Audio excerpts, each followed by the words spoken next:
So you just live right upstairs? Yeah, if you need anything, I'm always around. Did you rent the apartment yet? Since you asked yesterday? Use my name. People watch my show. All you have to do is look in the mirror. Why do I watch this show? You seem like a nice guy, but you strike me as someone who drags his feet, am I right? You want me to come help? No, Mom, this is your time to do, you stuff.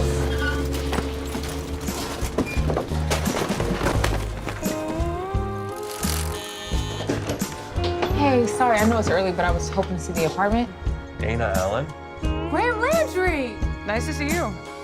nice to be seen. Oh, damn it! Hey, man! What are you doing here? I just wanted to get out of LA for a little bit. Yeah, I put dimmers in. I hope that's okay. Who doesn't love dimmers, right? Really horrible people. Should she be doing that? I'm not gonna tell her to stop. More people in the house is a ticking time bomb if you have bad pipes. So I shouldn't move into an apartment that I want to live in because your brother has a crush on me. Could be more than a crush. Why are we acting like any of this is about me? Because it is about you.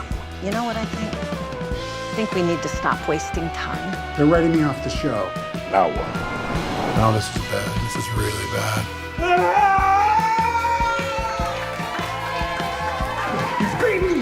I'm just really lucky to be blessed with a great family. What is she laughing at? He's not funny. You're funny.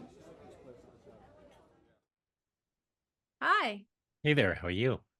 I'm good. How are you doing? Not too bad. It's been a little bit. I know. Gosh, I was trying to remember when the last time was that I saw. Woodstock Film Festival. Come on. Yeah, but I felt like there was some kind of party after that, like Oh. in Maybe. Larry's place, maybe, or something. Well, we met the first time. That was the first time we met. Larry's apartment was the first time you and I met because you were with Joseph Arthur. That was a long time ago. That is a long time ago. At least a good 7 years ago. And then the following probably fall or something, you had a film, your last film at the Woodstock Film Festival, and I was with you and your cast. And then that was so that's got to be like 2019 or something. Yeah, because 2020 is when the movie came out, and that was like kind of a weird, unfortunate year to put out a movie. I don't have any idea what you're referring to. Yeah, no idea whatsoever. Sorry I was late. I was doing that thing where I was like scrambling for the link. It's 2 minutes after 7. I don't think and you've been on for a minute, so that makes That's you a right. minute. was- There's a 3-minute rule. What? I was a minute late. Okay. I'll dock it from your. How's it Okay. going? It's pretty good. I'm up here. I'm working a little. I do some work for the Woodstock Film Festival, but I'm Oh yeah, mainly nice. mainly at the radio station, WKZE, and we even occasionally play Haroula Rose. Oh, well, that's fun. I'm honored. Thank you. Yeah, I have on my. In fact, I should have brought it, but I have my desk. Some soundtrack you did. I should mail you some vinyls. Send me your post. Oh, I love that. Yeah, I'm vinyl-tastic these days. I'm been rebuilding, and it's so exciting. It's so fun. I don't know, something about the size and be able to look at the artwork. Oh yeah, and then you have that music in there as well. Well, yeah. Well, I just find that you pay attention more. to the Exactly. songs, Yeah. Yeah. There's some sort of other value to it, which does require more of your attention, which doesn't seem to be arduous at all. It's like you have it, and I saw the whole ritual. I value it now, which I took for granted back in the day when we were kids and we bought vinyl records. Maybe you're too young for that. Maybe you grew up in the CD era, but I was still,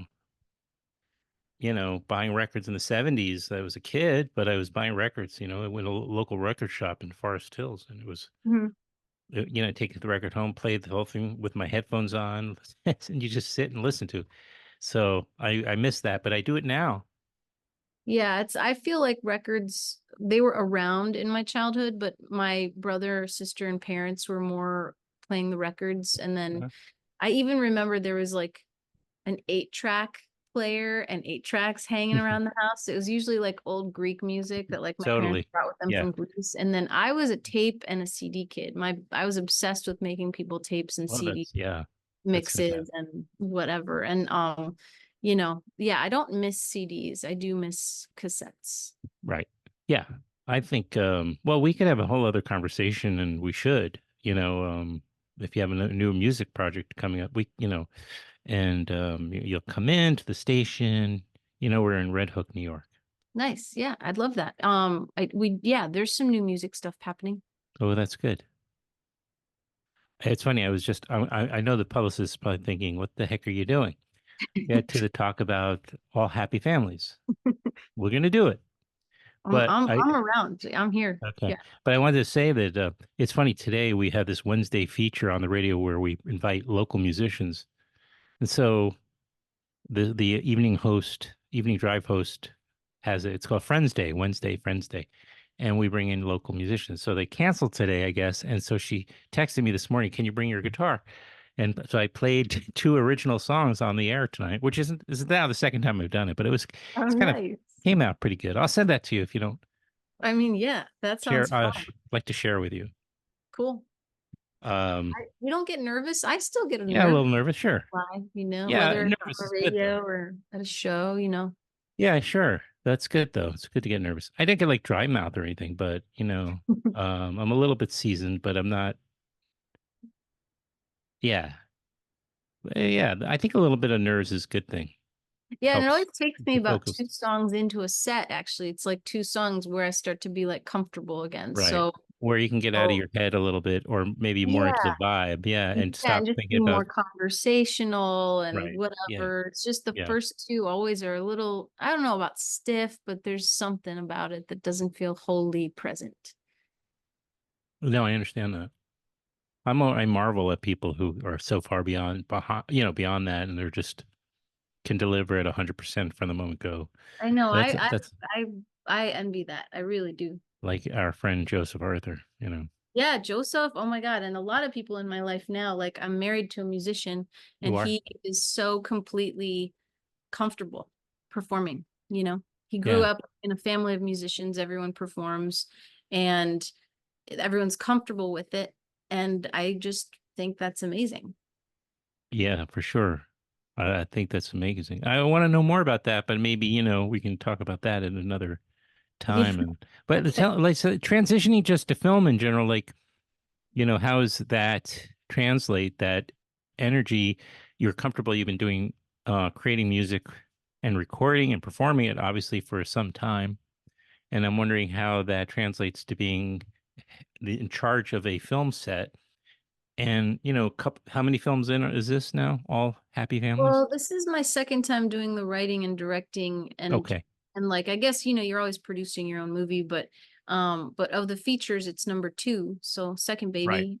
But I've done a bunch of shorts and videos, nonfiction Okay. things, But and a things are pilot. kind of ramping up. You got a major stars like Josh, right?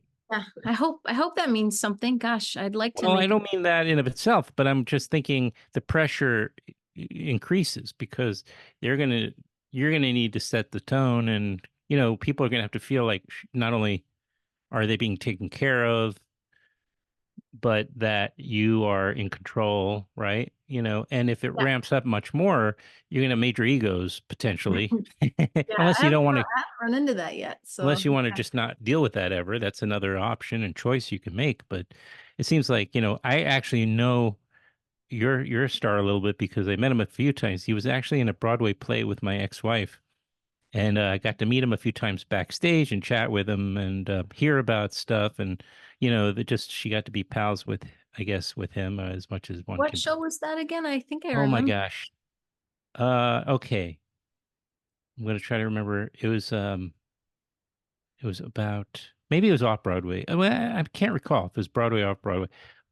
She did both, but it was these 2 couples. I'll look it up for you. Was I'm it not going to remember. Was Huh? it Disgraced? Yes, Yeah, amazing play. that's the one. That's the Yeah, play. everyone Disgraced. was so stellar in that.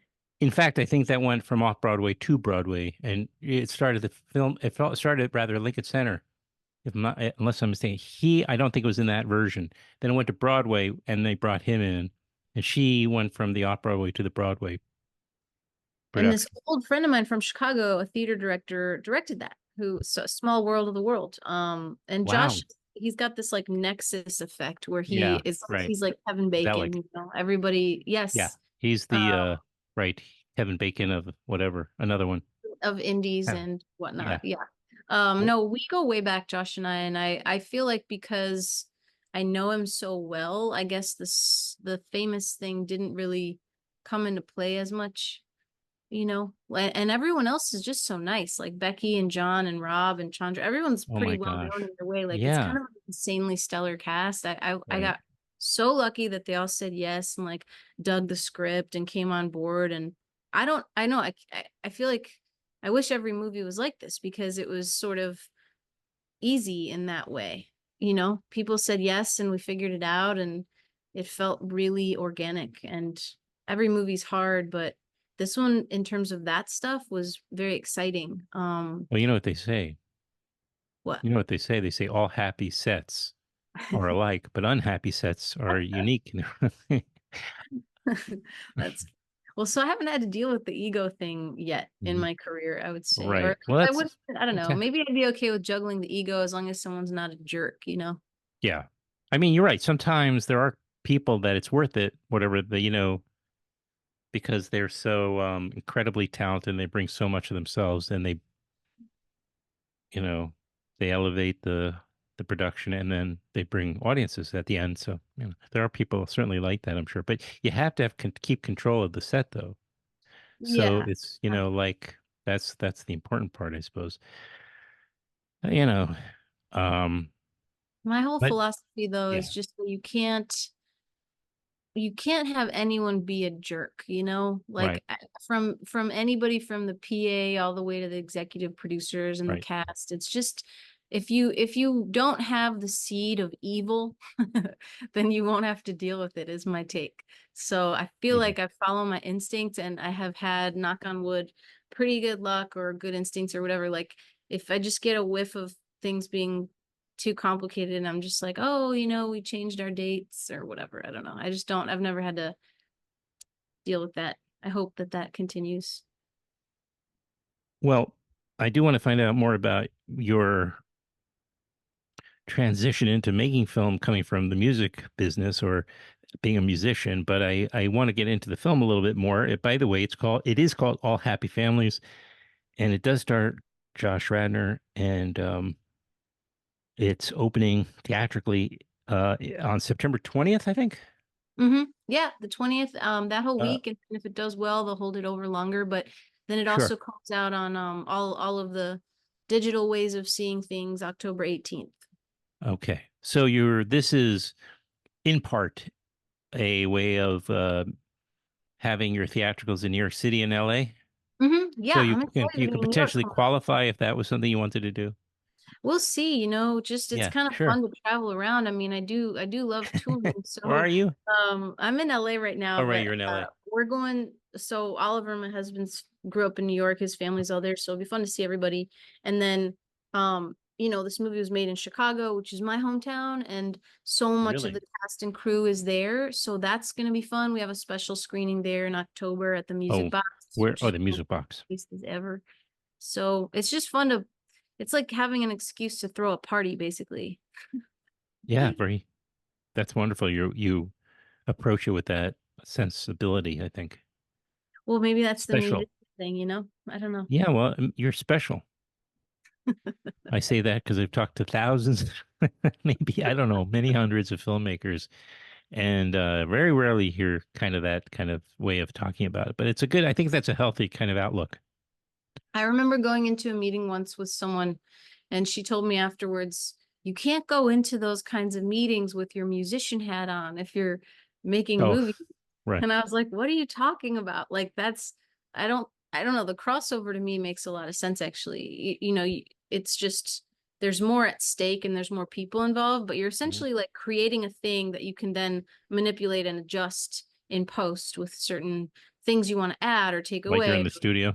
Yeah, like you're in the studio. And I just think it's maybe just needing to be a cool person on the road or at shows or just knowing how Hmm. to navigate lots of different circumstances and the ability to Right. improvise, that I think actually it lends itself to a nice kind of compatibility between the two things. I've never felt them in conflict. I mean, obviously you can't be touring and be making a movie at the same time, but I feel like it's been really nice to have something that I can do on my own where I don't need 100 people and a bunch Yes. of money and whatever else. It's Right. like really, really nice. I feel lucky about that.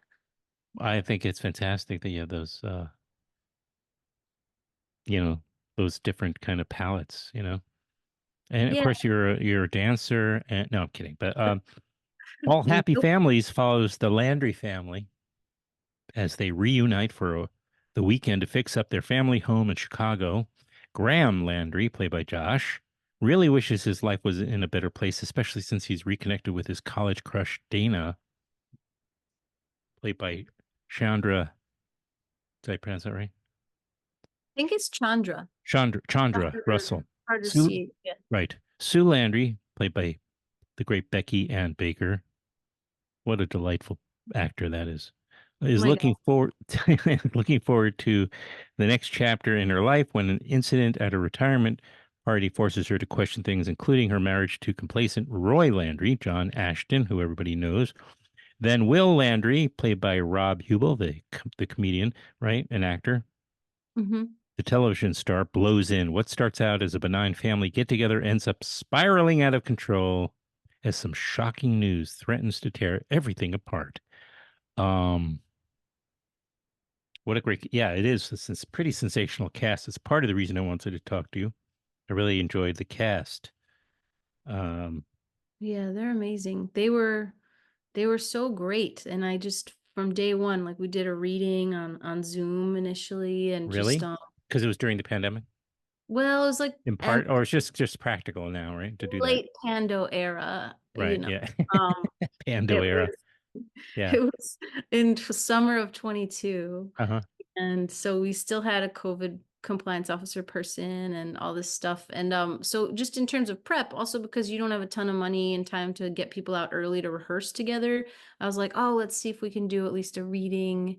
And it was really fun. And they're just all so good. I just started to believe them as a family, seeing Mm-hmm. them how they worked and It's now that you mentioned that, it's true. They do kind of work all that this function is quite believable. You know, it's like yeah. that's the kind of shit that happens in families. Yeah. It's true. I feel like it can, and the house as a character is a thing where it's like you can sort of be re-triggered or something by being in the same place all over again, you know?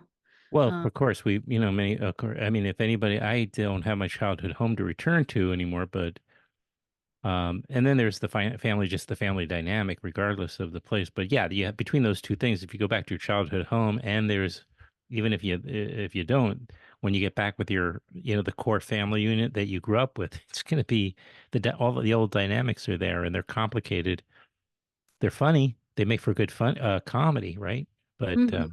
they're really as does a lot of painful things. But Yeah, yeah. And also the idea that there's like this person from your past. It's not like a new crush. It's like yeah, from this right. time in your life when you were uh, a rising star, I think is sort of an intimidating thing for him to confront in his own current life state or status. Mm. So tell me a little bit, like, because we started talking about this is your second feature. You've made some shorts, and when did that occur to you to start making stories in the film world? I mean, it was always there. So I just like I don't know anybody who growing up I didn't know anybody who did anything like this, creative or being an artist or making films or writing books or any of the things that What did your I parents do? well, I mean, my dad's in real estate and my mom works and she co-owns a restaurant. Okay, And they're creative in their ways off hours, like he loves to garden, they both love to cook. that's She sings nice. well, but no one's ever they didn't take that stuff like seriously or anything like that. Yeah, Very, right.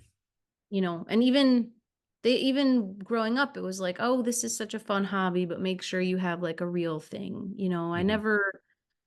I never thought it could be a real thing, I guess. And then I sort of fell into this job after college I was like performing and someone hired me to sing for a bunch of commercials. And then they hired me at that recording studio. So I got a lot of experience like meeting people and doing post production. It was a post house doing sound and doing a lot of commercial stuff. And then I I'd see. meet the directors there and I was working at Steppenwolf and doing an Oh, internship wow. That's there. And amazing. it was really What cool. years was that? It was forever ago, um, 2004. Uh-huh. And I was there for a while. I did everything I could do in Chicago. And then I kind of was like, I worked at a casting office. I worked at Steppenwolf. I worked at like a small local theater company. I worked at this recording studio. And then I was like, oh, I gotta like do something. I need to get out of town. And then I remember these directors being like, well, if you like all this stuff, you should think about being a director. It's a nice umbrella through which you can do all of these things that you seem to love. But Right. I didn't even know film school like existed Good for advice. Yeah. so yeah, I guess in that sense, I relate to these characters because I always feel kind of like a late bloomer or something. Mhm. Hmm. Like I wish I knew all this stuff when I was 15. Well, and it just seems like you must have met a lot of really remarkable people in this journey because, of all those experiences. Did you end up moving to New York? I moved to LA for like 6 months and then I got a Fulbright grant, which was very cool and sounds so fancy. And I got to move to Spain for 2 years, Oh, wow. learn Spanish and start messing around with the camera and writing my own stuff. And then I came back to film school at USC, Oh, where I then met a lot of people who I've since worked with on a variety of things. And so film was always there. Like I yeah. always wanted to do it. I just didn't know how to like let myself. And then music, I thought, well, I always want to do this my whole life. So, I felt like urgency in both ways, but I knew I couldn't do them both at the same exact time. Hmm. Well, what was the big takeaway for this film? Like, what was I'm curious at this point with the budget, with the size of the production. This one was, I guess on the first one, it was easier to just be pretty lawless, like it was a tiny crew and we were living in these cabins on a river and Right. it felt like there were no like grown-ups around, so to speak. So like it was just sort of take out Right. the camera and film anything you want whenever. And Yeah. it was very fun. And I mean, I'd be like cooking dinner for an actor who had just arrived to play a part for a couple days who was like crashing on my couch while I was like about to go shot list, while I had just found out that some money fell through. Like it was very Oh, wow. chaotic, Yeah. a lot happening all at once. But now this one it felt a little more like we had our shit together, because we had to, because it was like all these people who were flying in and kind of well known and a Right. Oh, limited yeah. budget A lot of still. seasoned pros on this one, right? Yeah, just like knowing exactly like what we're doing when and how and just tackling it very specifically. So it felt like a good growth in that way. I was just looking to see if I could find the time when you were um, That must have on. been Woodstock in 2019, like October of that Oh, year. I you think. think it was? Oh, right, 2019, right? It had to be because Yeah. No, no, you're 2020 right. when, And it was interesting that year. There was a moment I was in Kingston. You know where Kingston is, right? yeah. Just a little bit, I guess, further east of Woodstock, on the river there. And I was there and I was standing outside on this corner and I was like, gosh, I would just love to figure out how to live up here, finally, because I just was so burnt out by living in New York City for so many decades. Think, I'm just kind of getting older and I just needed a little bit of a slower break. I just needed fresh air and mountains and you Yeah. know and then the pandemic hit and it was like this opportunity to do it all of a sudden because everything kind of went on upside down on its head. Did you move up there? I didn't know you lived in Yes, yeah, California. yeah, Okay, cool. yeah. So I'm living in the Hudson Valley.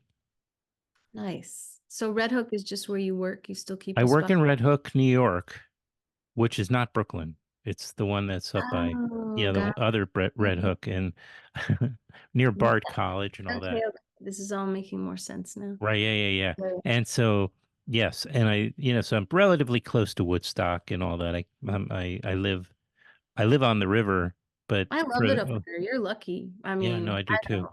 I lived in New York in 2018 and 19, and it was amazing. I had a great time. It was in Hmm. the city, and I had two places, one year and one a second year, and it was so fun. And I almost feel like I can't like let myself live in New York because it's too fun. Oh, I see. Maybe Yeah, upstairs needs balance. I don't know.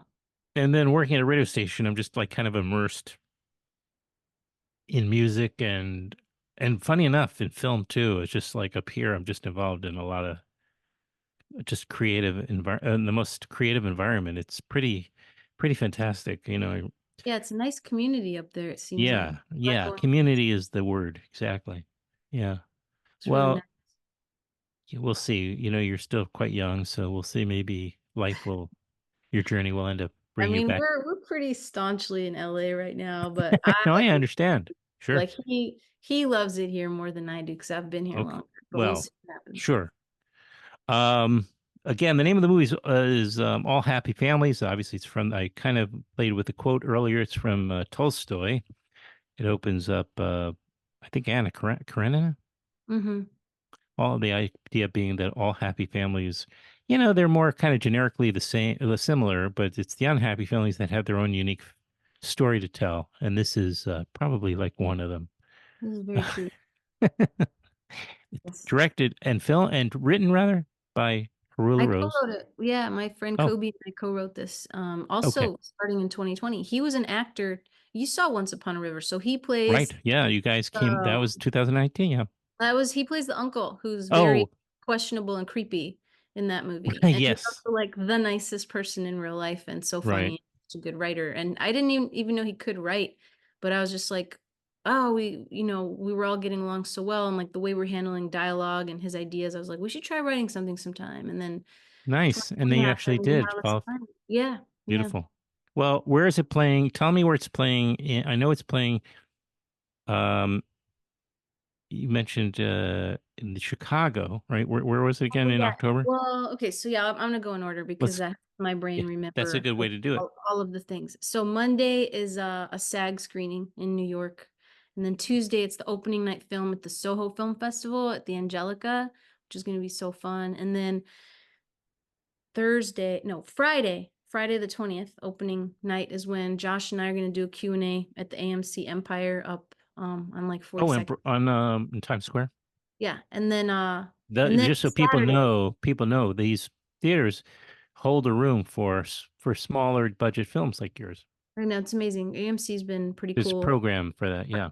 And there's like 35 theaters, I guess. So I feel pretty excited Wow. that he's in that many theaters. And then Saturday in LA, doing a Q&A with Rob and Chandra in LA and Burbank. Hmm. And then in Chicago, that's October 7th at the Music Box. And then, Okay. there's sprinkles of screenings Of wherever. course. Right. One-off screenings. People, where should they go to check out information about it? Just so. Right now it's mostly like through Instagram Sure. and Facebook. I guess you'd have to type in All Happy Families on Type in Fandango. All Happy Families. It doesn't take that long. And I you mean, can I don't check have that access out. to that Don't worry much. about it. I don't have a website. I Harula don't. Rose. Check out her. Check out the film. And then look into Harula's music. She's a very talented musician. And I'm rooting for you. And, I'm looking forward to doing this again. Thank you. Yeah. Hopefully see you upstate sometime. Yeah. Yeah. I'm right in between, I'm right close to I'm the Hudson Valley, the Berkshires also. You know, Um, so one so, of the executive producers on this movie lives in Red Hook. Red Hook. You guys should hang out. oh, She's who's that? Rhiannon Jones, Neon Heart Productions. Oh, sure. Yeah, please um I'll connect link you. us because yeah, She's pretty amazing. She's she might know like the radio station then, which is she likely. she like legit supports all these amazing women directors on their first and or second Oh, features, and very good. all of them are Hmm. so good. I'm like Uh-huh. blown away. Just I don't know. Oh, she might be She good for the podcast then. Yeah, you should totally have her on here. She's Yeah. also a writer.